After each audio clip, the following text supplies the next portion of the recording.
कल्पना कीजिए कि एक परिवार ने अपनी सारी जमा पूंजी, अपना समय, अपनी रातों की नींद, हाँ, और अपनी सारी उम्मीदें भी। बिल्कुल सब कुछ एक ही तिजोरी में रख दिया हो। उन्हें बताया गया है कि ये तिजोरी दुनिया की सबसे सुरक्षित तिजोरी है, इसे भेदना नामुमकिन है। एक फूल प्रूफ सिस्टम। हाँ, लेकिन एक सुबह जब वो उठते हैं तो पता चलता है कि तिजोरी का ताला टूटा हुआ है और उनकी पीढ़ियों की मेहनत लूट चुकी है। बहुत ही डरावना ख्याल है ये। है ना?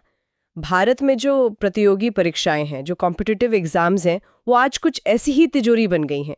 ये परीक्षाएं सिर्फ एक एकेडमिक टेस्ट नहीं है, एक आम इंसान के लिए सामाजिक और आर्थिक उन्नति का शायद सबसे बड़ा रास्ता है। हाँ, सबसे बड़ा और शायद इकलौता रास्ता मानी जाती हैं।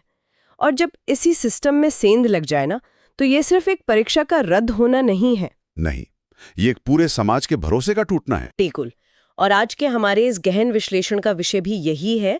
हाल ही में 20 मई 2026 को अमन गोस्वामी का एक बहुत ही विस्तृत विश्लेषणात्मक लेख प्रकाशित हुआ। NEET paper leak and NTA crisis पर। हाँ, can India restore trust in its competitive examination system.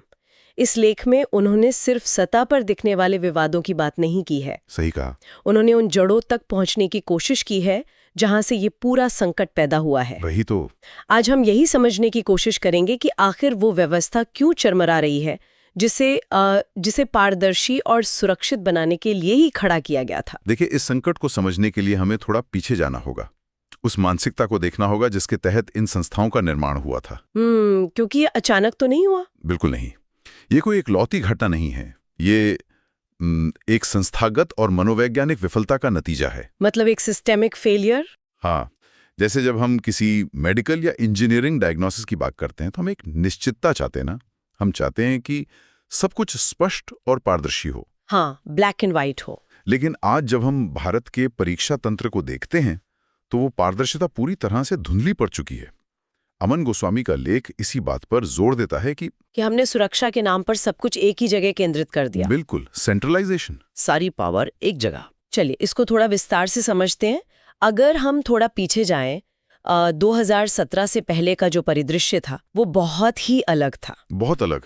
उस वक्त सिस्टम बहुत बटा हुआ था। हाँ, कोई राज्य अपनी अलग परीक्षा करा रहा है, अलग अलग विश्वविद्यालय अपने टेस्ट ले रहे हैं। मतलब छात्रों को एक ही कोर्स के लिए देश भर में भटकना पड़ता था। हर परीक्षा का अपना अलग फॉर्म, अलग फीस, अलग सिलेबस। छात्रों पर इसका कितना वित्तीय और मानसिक बोझ पड़ता था। सच में, अगर मैं एक उपमा दूं तो वो पुराना सिस्टम 50 छोटी छोटी और लीकेज वाली नावों जैसा था। सही कहा। हर नाव में कोई ना कोई छेद था। कोई नाव राज्य सरकार चला रही थी तो कोई निजी संस्थान। और भ्रष्टाचार, क्षेत्रीय भ्रष्टाचार तो चरम पर था। मध्य प्रदेश का व्यापम घोटाला याद है? अरे बाप रे, वो क्षेत्रीय भ्रष्टाचार का सबसे बड़ा और खौफनाक प्रतीक था। उस घोटाले ने दिखाया कि कैसे स्थानीय स्तर पर सॉल्वर गैंग काम करते हैं। मास कॉपीइंग, अधिकारियों की मिली भगत, मतलब छोटे स्तर की परीक्षाएं पूरी तरह से कॉम्प्रोमाइज हो चुकी थीं। बिल्कुल। तो इस स्थिति को देखकर नीति निर्माताओं ने सोचा कि क्यों न इन 50 छोटी नावों को हटाकर एक विशाल टाइटैनिक बना दिया जाए। हाँ, और इसी सोच के साथ नेशनल टेस्टिंग एजेंसी यानी एनटीए का गठन हुआ, जो बाहर से बहुत शानदार, पेशेवर और सुरक्षित दिखता था। इसका लक्ष्य था अमेरिका के ईटीएस या पियर्सन जैसा एक ऐसा मजबूत और केंद्रीकृत सिस्टम बनाना जो अभेद्य हो, जिसे कोई भेद ना सके। हाँ, और देखिए, शुरुआत में इस टाइटैनिक ने कई बहुत अहम सुधार किए भी। ऐसा नहीं है कि सब गलत हुआ। जैसे एनटीए ने कंप्यूटर बेस्ड टेस्ट यानी सीबीटी को बड़े पैमाने पर लागू किया, डिजिटल रजिस्ट्रेशन शुरू किया, और परीक्षाओं को कई भाषाओं में उपलब्ध कराया, जिससे छोटे शहरों के छात्रों को मदद मिली। बिल्कुल। मूल्यांकन प्रक्रिया को मानकीकृत किया गया, जिससे नतीजे जल्दी आने लगे। सैद्धांतिक रूप से तो ये एक आदर्श समाधान लग रहा था। लॉजिस्टिक्स का झंझट कम हो गया था। एक वन नेशन वन एग्जाम जैसी व्यवस्था आकार लेने लगी थी। लेकिन यहाँ सबसे बड़ा कैच है, जब आप एक विशाल टाइटैनिक बनाते हैं तो उसके डूबने का खतरा भी उतना ही बड़ा होता है ना? 100%। और यहीं से केंद्रीकरण की वो समस्या शुरू होती है जिसने आज पूरे देश को झकझोर कर रख दिया है। मतलब जब एक ही संस्था नीट, जेईई, सीयूईटी और यूजीसी नेट जैसी सारी बड़ी परीक्षाएं कराती है। तो वो एक हाई वैल्यू टारगेट बन जाती है। अच्छा, हाई वैल्यू टारगेट मतलब अब अपराधियों को 50 अलग अलग जगह सेंध मारने की जरूरत नहीं है। बिल्कुल नहीं। अगर उन्होंने एनटीए के एक सर्वर या एक पेपर को हैक कर लिया तो उनके हाथ करोड़ों का खजाना लग जाता है। बाप रे, इसे शायद सिंगल पॉइंट फेलियर कहते ना। हाँ, साइबर सुरक्षा की भाषा में इसे सिंगल पॉइंट फेलियर ही कहते हैं, जब आप लाखों छात्रों का भविष्य एक ही सिस्टम पर टिका देते हैं। तो एक छोटी सी चूक राष्ट्रीय स्तर की आपदा बन जाती है। सही कहा। और यहां सबसे हैरान करने वाली बात यह है कि पेपर लीक अब कोई छोटी मोटी चोरी नहीं है। किसी स्कूल में छुपकर पर्ची पास करने वाला काम नहीं रहा। नहीं, अब ये कोचिंग माफिया और संगठित अपराधियों मतलब ऑर्गेनाइज्ड क्रिमिनल नेटवर्क्स का काम बन गया है। पर यहाँ एक बात मेरी समझ से बाहर है। हम एआई और डिजिटल टेस्टिंग के दौर में हैं, तो क्या तकनीक का काम सिस्टम को ज्यादा सुरक्षित बनाना नहीं था? तकनीक ने ही सुरक्षा को कमजोर कैसे कर दिया? देखिए, तकनीक कभी भी अपने आप में एक संपूर्ण समाधान नहीं होती, वो सिर्फ एक टूल है। जिस तेजी से एनटीए ने अपना विस्तार किया, मतलब महज कुछ सालों में करोड़ों छात्रों की टेस्टिंग का जिम्मा ले लिया। हाँ, बहुत तेजी से स्केल अप किया। उस अनुपात में उन्होंने अपनी साइबर सुरक्षा, कर्मचारियों की ट्रेनिंग और ऑडिटिंग नहीं बढ़ाई। यही हमने गाड़ी में फॉर्मूला 1 का इंजन तो लगा दिया, लेकिन ब्रेक और सीट बेल्ट लगाना भूल गए। बहुत ही खतरनाक स्थिति है ये। बिल्कुल। तकनीक ने अपराधी को भी सशक्त किया है। आज सर्वर में सेंधमारी, एआई आधारित धोखाधड़ी और डिजिटल नकल आम बात हो गई है। मैंने सुना है कि रिमोट एक्सेस के जरिए हैकर स्क्रीन शेयर करके पेपर सॉल्व कर रहे हैं। हाँ, सैकड़ों किलोमीटर दूर बैठकर परीक्षा केंद्रों के लोकल नेटवर्क हैक किए जा रहे हैं। और सबसे बड़ी विडंबना देखिए। क्या? जब इतने बड़े विवाद होते हैं तो जवाबदेही की भारी कमी दिखती है। इस्तीफे या सुधार बहुत कम देखने को मिलते हैं। सिस्टम अपनी गलतियों से सीख ही नहीं रहा है। और इसका असर डेटा या कागजों पर नहीं, बल्कि इंसानी जिंदगियों पर पड़ता है। तो इस सब का असल मतलब क्या है? असल मतलब बहुत ही दर्दनाक है। अमन गोस्वामी ने अपने लेख में इस पूरे संकट की मानवीय कीमत को बहुत गहराई से उजागर किया है। भारत का कोचिंग उद्योग, जो आज एक $multi-billion का बिजनेस बन चुका है। हाँ, और ये उद्योग छात्रों के डर और रैंक की दीवानगी पर पलता है। सफलता का पैमाना अब सिर्फ रैंक रह गया है। बिल्कुल। आपने क्या सीखा इससे कोई मतलब नहीं। आपने दूसरों को पीछे छोड़कर कौन सी रैंक हासिल की, बस यही मायने रखता है। और इस संधि दौड़ का नतीजा क्या हो रहा है? छात्र अवसाद, एंजाइटी और बर्नआउट का शिकार हो रहे हैं। कोटा शहर का उदाहरण ही ले लीजिए। वहां छात्रों की आत्महत्याओं के बढ़ते मामले इसका सबसे दर्दनाक उदाहरण है। सच में, इसे अगर मैं सांप सीढ़ी के खेल से जोड़कर देखूं, तो ऐसा लगता है कि कुछ लोगों ने पैसे देकर सीधे 99 नंबर वाली सीढ़ी खरीद ली है। बहुत सही उपमा है। और जो बेचारे ईमानदार छात्र हैं, जो नियम से पासा फेंक रहे हैं, वो बार बार सांप का शिकार हो रहे हैं, सिस्टम की कमियों रूपी सांप का। हाँ, उन्हें बार बार शून्य पर धकेल दिया जाता है। यह सिर्फ एक परीक्षा का फेल होना नहीं है। नहीं, ये इस विश्वास का टूट जाना है कि मेहनत का कोई मूल होता है। और यहां मैं एक बहुत गहरी बात जोड़ना चाहूंगा। जी बताइए। ये सिर्फ एनटीए की नाकामी नहीं है, ये हमारे समाज का नैतिक पतन है। नैतिक पतन कैसे? देखिए, जहां नकल करने को स्मार्टनेस मान लिया जाए, जहां शॉर्टकट्स को सर्वाइवल स्ट्रैटेजी मान लिया जाए, वहां समस्या जड़ में है। बिल्कुल। जहां सफलता के लिए नैतिक मूल्यों को ताक पर रख दिया जाए, वहां सिर्फ एक संस्था को दोष देना काफी नहीं है। मतलब जब बीमारी इतनी गहरी हो तो सिर्फ बैंडेड लगाने से काम नहीं चलेगा। नहीं, इसके लिए हमें पूरी व्यवस्था की सर्जरी करनी होगी। और इसके लिए हमें दुनिया के अन्य देशों से सीखना होगा। अमन गोस्वामी के लेख में अंतर्राष्ट्रीय मॉडल्स का बहुत ही निष्पक्ष और दिलचस्प विश्लेषण किया गया है। हाँ, अगर हम अमेरिका के ETS मॉडल की बात करें। वही मैं पूछने वाली थी। वहाँ रैंडमाइज्ड टेस्टिंग विंडो का इस्तेमाल होता है ना?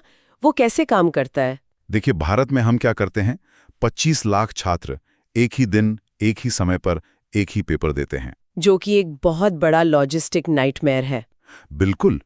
ETS में रैंडमाइज्ड टेस्टिंग विंडो होती है, यानी छात्र एक तय महीने के भीतर अपनी सुविधानुसार परीक्षा की तारीख चुन सकते हैं। अच्छा। और हर छात्र को सवालों के एक विशाल डेटाबेस में से अलग अलग सवाल मिलते हैं, जिनका कठिनाई स्तर समान होता है। तो इसका फायदा ये हुआ कि अगर कोई एक दिन का पेपर लीक भी कर दे, तो वो अगले दिन किसी काम का नहीं रहेगा। एकदम सही, क्योंकि सवाल बदल चुके होंगे।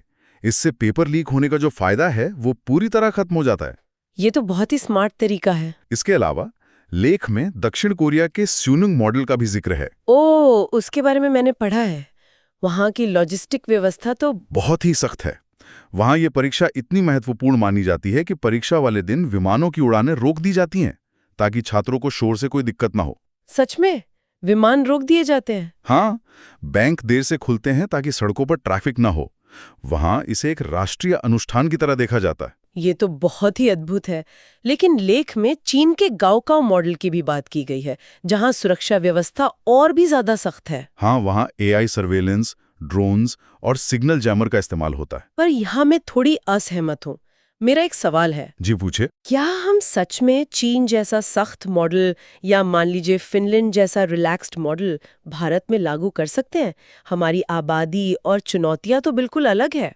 अगर हम इसे बड़ी तस्वीर से जोड़ें तो आपका सवाल बहुत ही जायज़ है, और लेख का उद्देश्य भी इन मॉडल्स की अंधी नकल करना नहीं है। हाँ, क्योंकि भारत चीन की तरह एक सर्विलेंस स्टेट तो बन नहीं सकता। बिल्कुल नहीं, और ना ही हम फिनलैंड की तरह सिर्फ एक बड़ी परीक्षा पर निर्भरता पूरी तरह खत्म कर सकते हैं। बात इन विदेशी मॉडल्स के मूल सिद्धांतों को समझने की है और उन्हें अपनी जरूरतों के हिसाब से ढालने की है। सही कहा।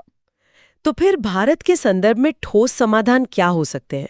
लेख में ब्लॉकचेन तकनीक का जिक्र है, पर ब्लॉकचेन तो डिजिटल लेन देन के लिए होता है ना। एक फिजिकल क्वेश्चन पेपर को ट्रैक करने में वो कैसे मदद करेगा? देखिए, ब्लॉकचेन केवल डिजिटल फाइलों को सुरक्षित नहीं रखता, ये सप्लाई चेन की हर कड़ी को ट्रैक करने का एक अकाट्य तरीका है। अच्छा, कैसे? मान लीजिए परीक्षा के पेपर प्रिंटिंग प्रेस से निकलते हैं। उन बक्सों पर स्मार्ट RFID टैग्स और GPS लगे होते हैं।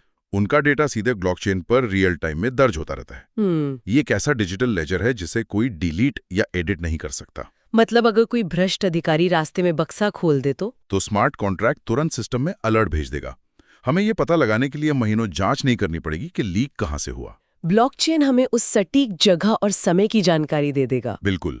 इसके अलावा NTM एक स्वतंत्र सुरक्षा डिवीजन बनाने का भी सुझाव है, जो सिर्फ साइबर सुरक्षा पर काम करें। हाँ, और एक राष्ट्रीय परीक्षा सत्यनिष्ठा कानून यानी नेशनल एग्जाम इंटेग्रिटी लॉ बनाने की भी सख्त जरूरत है, जिससे आजीवन प्रतिबंध जैसी सजा मिल सके। हाँ, क्योंकि अभी जो सजा मिलती है वो अपराधियों द्वारा कमाए गए करोड़ों रुपयों के सामने बहुत छोटी होती है। साथ ही कोचिंग संस्थानों का नियमन भी बहुत जरूरी है। छात्रों की मेंटल हेल्थ के लिए सपोर्ट सिस्टम बनना चाहिए। बिल्कुल। और लेकिन इन सबसे जरूरी कदम क्या है पता है? क्या? मूल्यांकन प्रणाली यानी इवैल्यूएशन सिस्टम्स को बदलना। सिर्फ एक परीक्षा पर पूरी जिंदगी का दारोमदार नहीं होना चाहिए।